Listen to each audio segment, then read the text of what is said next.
کیا آپ جانتے ہیں کہ دبئی نے اپنے جس پروجیکٹ پر پانی کی طرح پیسہ بہایا تھا وہ پروجیکٹ نہ صرف بری طرح ناکام ہوا بلکہ الٹا اس کی وجہ سے مستقبل میں دبئی کو کھربوں ڈالر کا بھی نقصان اٹھانا پڑے گا۔ دراصل دبئی کے شیخ دنیا کے امیر ترین لوگوں کے لیے ایک ایسے پرتعیش جزیرے بنانا چاہتے تھے کہ جنہیں امراء بعد میں جائیداد کے طور پر خرید بھی سکیں۔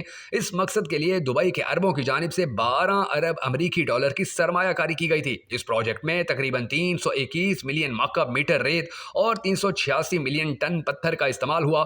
ایسا لگتا ہے کہ یہ کاروبار ایسے منصوبوں میں سے ایک ہے جو منصوبہ بندی کے مطابق کامیاب نہیں ہو پائے گا۔ اندازہ لگائیے کہ ٹاپ لگژری ویب پورٹل نے دبئی کے ایل منڈو نامی اس پروجیکٹ کو دنیا کا سب سے بیکار ترین میگا پروجیکٹ قرار دیا ہے۔ اس رینکنگ کی وجہ بھی بہت سادہ ہے کیونکہ اس منصوبے کے 21 سال بعد بھی صرف چند ہی جزائر مکمل طور پر تعمیر ہو پائے ہیں، جبکہ آسمان سے دیکھنے پر یہ جزیرے ویران اور لاوارث مقامات کے سلسلے کی طرح نظر آتے ہیں۔ پورٹل کے مطابق یہاں کا کوئی بھی منصوبہ ابھی تک مکمل نہیں ہو سکا ہے۔ دی ورلڈ نامی اس پروجیکٹ کے زیادہ تر جزیرے ویران پڑے ہیں جہاں ہر طرف ریت ہی ریت بکھری نظر آتی ہے، مگر سوال یہ ہے کہ آخر پروجیکٹ کی ناکامی کے پیچھے موجود وجوہات زیادہ مایوس کن کیوں ہیں؟ اس پروجیکٹ کا 60% حصہ فروخت ہونے کے باوجود اور اگرچہ ڈیولپرز کہہ رہے ہیں کہ وہ منصوبے پر کام جاری رکھے ہوئے ہیں، تاہم کئی ماہ کی تحقیقات بتاتی ہیں کہ ان جزائر میں کٹاؤ کے آثار نمایاں ہیں۔ لیکن ایک ایسا منصوبہ جس کو ایک ترقی پسند ملک کی حمایت حاصل تھی کیسے ناکام ہو رہا ہے؟ یہی دلچسپ کہانی ہم آپ کو آج کی اس ویڈیو میں سنانے جا رہے ہیں۔ میں ہوں شکیل حیدر اور آپ دیکھ رہے ہیں آپ کا پسندیدہ چینل بھرکر نیٹ ورک ویڈیوز۔ ناظرین گرامی، آج پوری دنیا کے بڑے بڑے ماہرین سر جوڑ کر بیٹھے ہیں اور ایک دوسرے سے سوال کر رہے ہیں کہ دبئی کا یہ میگا پروجیکٹ آخر ایک ویران کمپلیکس میں کیسے تبدیل ہو گیا۔ سن 1999 میں متحدہ عرب امارات نے خود کو ایک جدید اور بین الاقوامی ملک کے طور پر دنیا کے سامنے پیش کیا تھا۔ ٹھیک اسی سال دبئی میں برج العرب ہوٹل کھولا گیا کہ جس نے دنیا کو عیش و عشرت کا ایک نیا تصور پیش کیا۔ اسی ہی سال متحدہ عرب امارات کے شیخ نے لا پالما جمیرا پروجیکٹ کا اعلان کیا۔ یہ مصنوعی جزیرے پر بننے والا ایک ایسا رہائشی اور ہوٹل کمپلیکس ہے کہ جو دیکھنے میں بالکل کھجور کے درخت جیسا نظر آتا ہے۔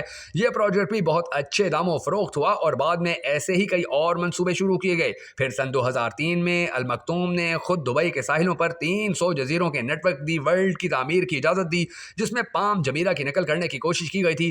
پروفیسر بونٹ کہتے ہیں کہ متحدہ عرب امارات اس منصوبے کو لے کر بہت پرجوش تھا۔ یہ دی ورلڈ نامی جزیروں کا ایک ایسا کمپلیکس تھا کہ جس میں ملکی وے، سورج اور زمین وغیرہ سب کچھ ڈیزائن کیا گیا تھا۔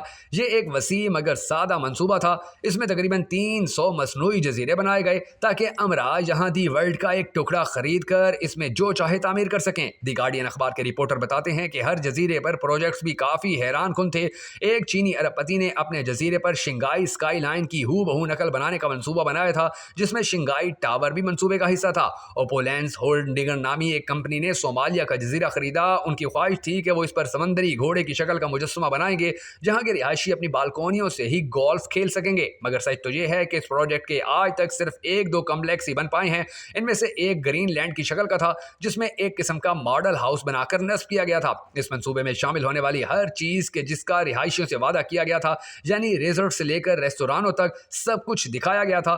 دوسرا وہ گھر تھا کہ جو 7 مرتبہ فارمولا ورلڈ چیمپئن کے ڈرائیور مائیکل شوماکر کو تحفتاً دیا گیا تھا۔ یہ گھر بھی مکمل طور پر جدید بنایا گیا تھا، تاہم 2008 کے مالیاتی بحران نے اس منصوبے کو تباہ کر دیا۔ بہت سے ایسے لوگ جنہوں نے گھر خریدنے کا عہد کیا تھا، ان کے پاس اس کی تعمیر کو جاری رکھنے کے لیے وسائل ختم ہو گئے تھے، مگر کسی خاص پیش رفت کے لیے اہم مانے جانے والے یہ منصوبے بہرحال اب بھی جاری ہے۔ ایل منڈو کا سب سے بڑا مسئلہ یہ ہے کہ لا پالما کے برعکس اس سے دبئی تک براہ راست کوئی رسائی نہیں ہے، یعنی کوئی ایسا پل نہیں ہے کہ جس کے ذریعے وہاں کے رہائشی گاڑی استعمال کر کے دبئی تک پہنچ سکیں، اور نہ ہی جزیروں کے درمیان کوئی آپسی رابطہ بنایا گیا ہے۔ اس کی موجودہ ڈیولپر کمپنی نخیل پراپرٹیز نے کئی مواقع پر کہا ہے کہ ایل منڈو پروجیکٹ پر کام جاری ہے اور وہ اسے آگے بڑھانے کے لیے وسائل تلاش کر رہے ہیں، لیکن ایل منڈو پروجیکٹ میں توقع کے مطابق پیش رفت نہ ہونے کا یہ مطلب نہیں کہ دبئی کو ریل اسٹیٹ کے کاروباری مرکز میں تبدیل کرنے والا آئیڈیا کامیاب نہیں ہو سکا۔ اس وقت پام جمیرہ میں تقریباً 4000 مکانات موجود ہیں کہ جہاں تقریباً 25,000 افراد رہائش پذیر ہیں، جہاں درجنوں ہوٹل اور دیگر تفریحی جگہیں بھی کامیابی سے چل رہی ہیں۔ لیکن پام جمیرہ کی کامیابی کے باوجود شہری علاقوں میں دیگر منصوبوں کے لیے جگہ خالی کرنے کی غرض سے مصنوعی جزیرے بنانے کا رجحان خطرناک ہے۔ پروفیسر ایسٹر بونٹ کہتے ہیں کہ سمندری پانی کی بڑھتی ہوئی سطح کسی جزیرے میں سرمایہ کاری کو خطرناک بنا دیتی ہے، لیکن دبئی کی خصوصیت ہے کہ یہ شہر خطرات مول لیتا ہے، پھر چاہے وہ مہنگے ہی کیوں نہ پڑیں۔ جمیرہ اور ایل منڈو یا ڈیرا آئی لینڈ جیسے پروجیکٹس کی تعمیر اگرچہ وسائل کی کمی کی وجہ سے روک دی گئی تھی، تاہم ان کے ماحولیاتی اثرات پر بھی سخت تنقید ہوئی ہے۔